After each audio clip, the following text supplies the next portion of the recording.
Well, thank you, David, and good afternoon to you. So, the Access to Seeds Index, we measured and compared what seed companies are doing to make quality seeds available for smallholder farmers. And we ended up with a 200-page report, which is actually more than a report. It's more like an encyclopedia where you can look up the strength of individual companies. And of course, it's impossible for me to present a over 200-page report in 15 minutes. So in a nutshell, I will try to explain why we did this, how we did this, and dive into what we found. And the why starts with the Millennium Development Goals. They don't need any introduction here. But they were evaluated in 2013, and the UN high-level panel, they concluded, well, this worked actually pretty well. Much progress was made, but we just didn't get it far enough. And one of the reasons for that was that they forgot to invite the private sector, which was, in my view, a quite remarkable conclusion if you think that already over 30 years we've been thinking about seeing companies as part of the solution instead of part of the problem. But at least they learned from it, and in the Sustainable Development Goals, private sector engagement and fostering partnerships is one of the cornerstones. And that's a step forward, but it's also a hollow phrase if you don't start answering questions where, how, and what can companies contribute. And these are precisely the questions that we try to answer with industry indices. The Access to Medicine Index has been around since 2008 and quite successful in encouraging the pharmaceutical industry to make medication available in developing countries. And the Nutrition Index was published this year for the second time. This year we also published the Access to Seeds Index for the first time. Medicine Index is on the way, and we are researching 5 more indices.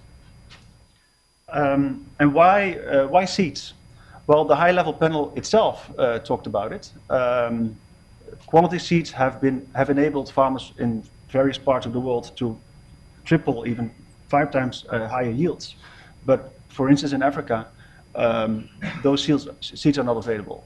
And according to them, there's a role for the private sector. If you want to avail these seeds to millions of farmers in all kinds of different situations, that requires market-based approaches. So that's where we started. And it's often said that smallholder farmers, they save their seeds from season to season. Well, that turned out not to be the case. Recent research by the Catholic Relief Services turned out that a majority of smallholder farmers do buy their seeds in formal markets or from neighbor farmers. And only 2% comes from seed companies or agro-dealers. But this is average for sub-Saharan Africa. In areas or countries where access is better, you see this percentage rise up to 20%. So if farmers do have the choice, they often choose for these better yielding varieties. And this is one research that I really liked. It's an Israeli NGO, Fair Planet Seed. They tested tomato varieties in Ethiopia. A local variety, just by better agroeconomical practices, yielded 2 times more than average. But some of the varieties that they got from seed companies produced 5 times more. And they also wanted to indicate that there is low-hanging fruit. Many varieties are just on the shelves of companies, so you don't have to breed for years, but you can start with what's already there. So what are we trying to do with the Access to Seeds Index? We try to create transparency on what is currently happening, because that's where you learn from. What are currently companies doing to clarify and better understand the role they can play. We also we want to provide an evidence base to the conversation where and how companies can do more. We want to help identify private sector partners by providing clarity on where they are, their portfolio, their presence.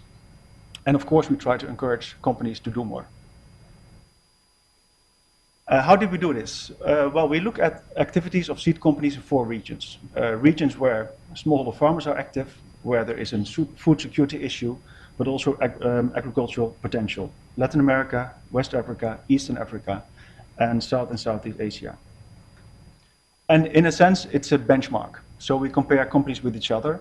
And it's impossible to compare, for instance, Monsanto to a small company like Technisem active in Western Africa, which is, well, many times smaller than Monsanto. So we grouped them in a group of global field crop companies, global vegetable seed companies. They also differ very much from the field crop companies, also in size. And we had a lot of discussion about this, and I remember at FAO, one of the first meetings, someone said, you should also look at the regional companies, because they probably play a much more important role for seed companies than those global peers. So we decided to include regional companies, and we decided to start in Eastern Africa. So, and how did we develop the methodology? Well, we talked to a lot of stakeholders just with the basic question, what do you expect from seed companies? So we talked to farmers, we talked to companies themselves, governments, policymakers. But of course, this conversation with the farmers was most important. And we asked them, what is access for you? And these conversations resulted in these 6 dimensions. It's availability. You have to be able to easily obtain those seeds. Affordability, which doesn't necessarily mean lowering the prices, but can also mean providing insurance or loans. Suitability, seeds have to be suitable for the situation where farmers are active. Capability, so capacity building is also an important aspect important to farmers. Profitability, in the end they have to be able to build a business, so the seeds have to produce the fruits that they can sell in the market, so they have to also be relate to the preferences of their customers. And actually the first 5 dimensions are no rocket science. We could have thought of them here. We don't need farmers for that, but I really like the discussion on the 6th dimension, autonomy. They said, well, we want to be seen as entrepreneurs. We want to make our own choices. We don't want to be dependent fully on company seeds. We also want seeds from other seed systems, for instance, the informal seed systems, but we also don't want to be totally reliant on those informal seed systems. And we also want to see as partners of seed companies, not just as end users. We know a lot about our situation, about our customer base, so see us as partners in innovation, see us also as partners in production. And this is the basis of our methodology. Well, all the input from stakeholders were used to develop indicators. In total, 73 indicators in 7 areas. In short, we ask questions on governance and strategy. Do you have a strategy to make seeds available for smaller farmers? Stakeholder engagement. Companies can't do this alone. Do you work with others? Genetic resources. How do you handle your genetic resources and IP in those areas? Research and development, do you have testing or breeding programs focused on these regions? Marketing and sales, are you distributing seeds? Do you have tailored approaches for small-scale farmers? Are you active in capacity building, and do you see a role for developing a local seed sector? We only focus on companies that have breeding, production and marketing. So we exclude pure research institutes or companies that only market, because it's in a sense about new varieties for farmers. It's a relative ranking. We compare companies with each other to identify leadership. And companies are scaled for size and portfolio to make this comparison possible. Well, what did we find? Well, we found a lot, and that's already an interesting finding because, again, at this FAO event where we first presented this initiative, someone said, what are you going to measure because those seed companies are doing nothing for smallholder farmers? Well, this is just not true. This is one myth that we can dismiss. Many companies are exploring it. It's a difficult field, not there, much room for improvement, but you can't say that they are not trying to see what their role and responsibility can be. A small group is only limiting themselves to CSR, but many companies are really trying to build a business. Those 4 regions that I showed, we found that the global seed industry is active all over, except for West Africa. So there's a real gap. Also with a broad portfolio, because this was also something we heard. If you find something, it's only maize. Indeed, in field crops, it's maize, it's rice, a little bit in sorghum, a little bit in other crops. But there's a different picture for vegetables. Vegetable seed companies go with a real broad portfolio. Regional seed companies indeed play a very important role. They are not copycats. They go a step further. For instance, working for female farmers, working for local crops, reaching those remote villages. We can learn a lot from what they are doing. I mentioned women farmers. Many policymakers, NGOs are talking about women farmers. We asked seed companies, what are you doing for women farmers? We found almost nothing. A few companies have some projects, so it seems like this is not on their radar screen. Another thing is, stakeholders said, well, if you go to these regions, you have to be aware that informal seed systems are important, that farmers want to be seen as partners. Farmer safe seeds is important. Do you have policies? Do you have thoughts about how you handle that? How do you relate to that? Also in that area, we haven't seen much yet. Some companies have some thoughts about it, but no clear policies. If we look a little bit deeper in this coverage, yeah, we can see this. Indeed, so we see a lot of companies, the global companies active in Latin America, in East Africa, and in Southeast Asia, which doesn't mean that seeds are available around the corner. They're present in the country, but still a lot to do. Which also means that something that we heard from seed companies, well, we can't go there because we don't have the genetic material, probably is also not really true.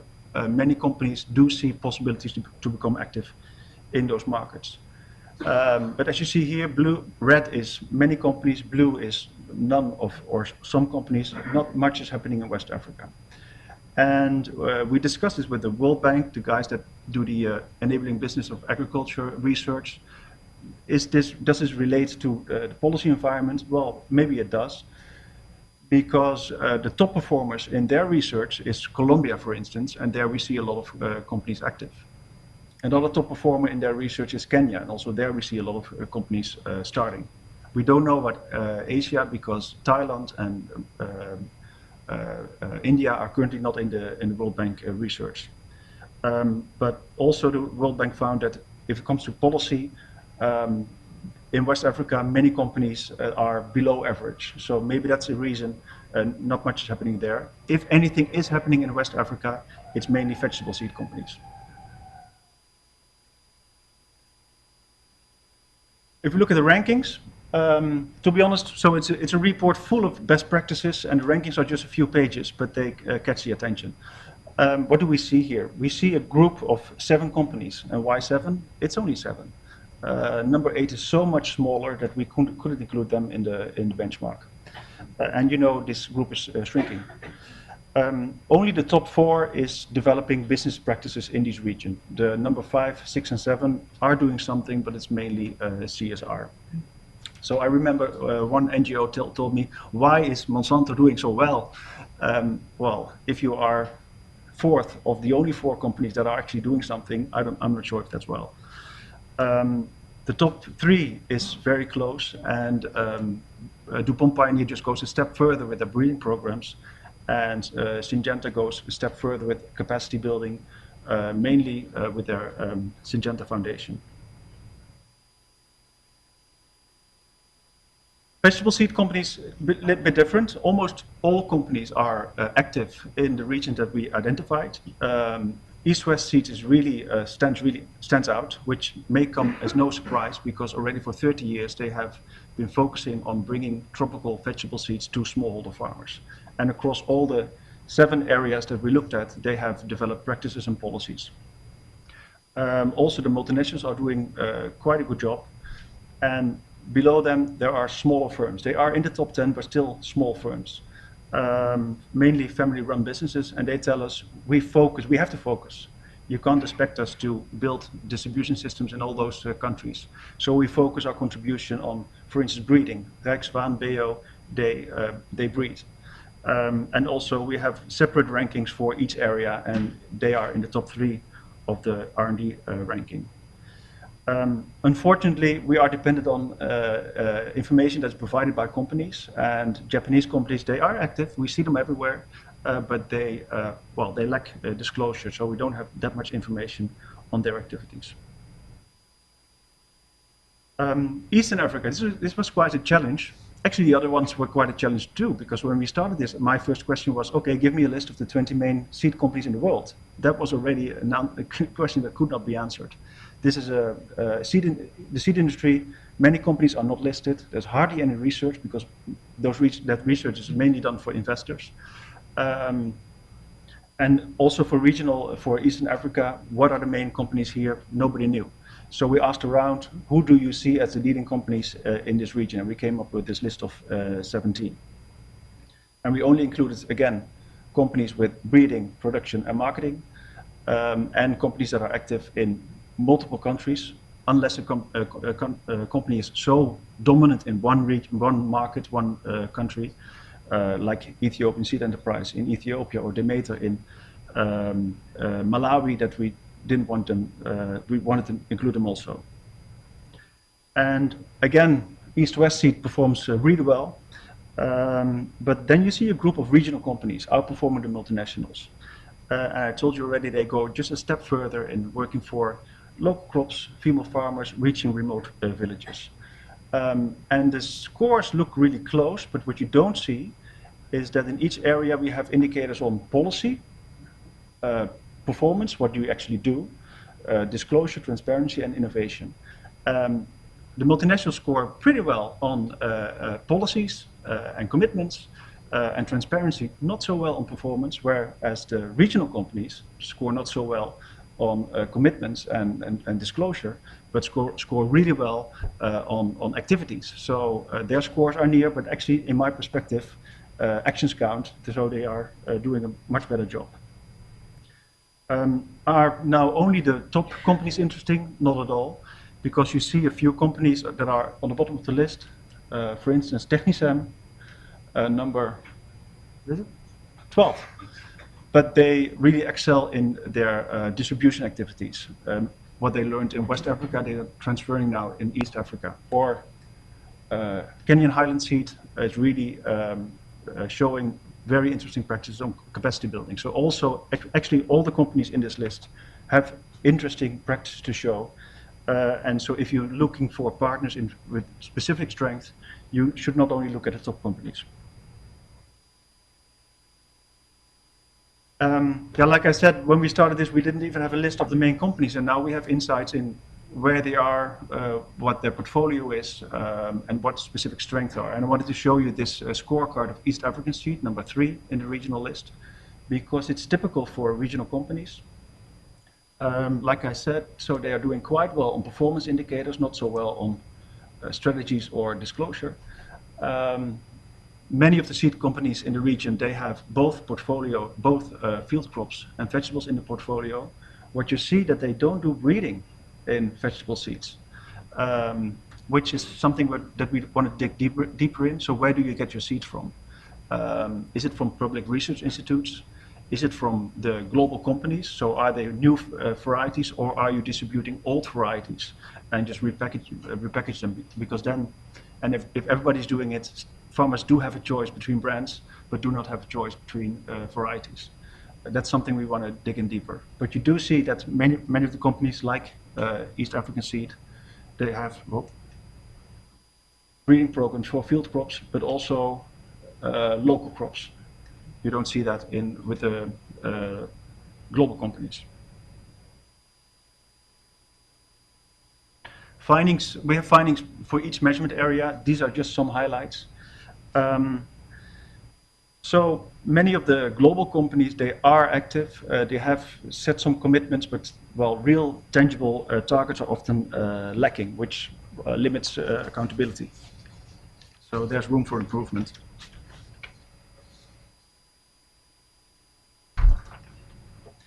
But it's also important to know that for many companies, this is not a PR thing anymore or a CSR thing. Only three of the global companies limit themselves to CSR. All the others are really trying to develop inclusive business models. What we also found in the second area is we didn't find many cooperations with partners outside the seed industries, like they are living in their own bubble. So there is also room for improvement. In genetic resources, I said already that we have found little policies on how do you handle farm-safe seeds. Some companies are really strict. No, you can't save our seeds. Some companies are more tolerant, but many companies have never really thought about this, or don't even have formal policies on this in this area. What we did see, very important I think, is that we do see cooperation where global companies transfer some of their biotechnology traits. In the area of research and development, some companies are breeding, many companies are still testing their existing varieties, which is low-hanging fruit, so that's okay, because that will mean that new varieties will become available soon. I showed already in marketing and sales a broad country coverage. Capacity building is mainly project-based, no structural aspect yet in the business model, and only one company has a formal commitment to help develop a local seed sector. I saw a red sign, so I have to stop now, right? I missed the yellow sign, I guess. I think I mentioned the regional companies already. Yeah. Just to end up, many concrete practices are in a report. It's not only deals with technology, availability. Victoria Seeds use mobile seed shops, tuk-tuks, to go to these informal markets. Bayer set up schools in India. Syngenta offers seed security programs, and some of the vegetable seed companies, like Rijkswaan, have breeding stations. Impact so far, difficult to say after a few months, but we see already that East-West is overloaded with questions, but also Victoria Seeds is talking to funders already for years, and now they can say, well, I told you I was good, but now this is independent research that shows you I'm really good. Employees are starting up internal debates, and that's important because external pressure is good, but internal debates is more important. And just to wind up, so what we're currently doing is discussing our findings with farmers, with industry, seeing how we can integrate findings from the World Bank with our research, and we're starting to develop our second index because it's the idea to publish this every 2 years to monitor progress. If you want to learn more, our report is available on the website in PDF, or all the information is also digital available. Thank you.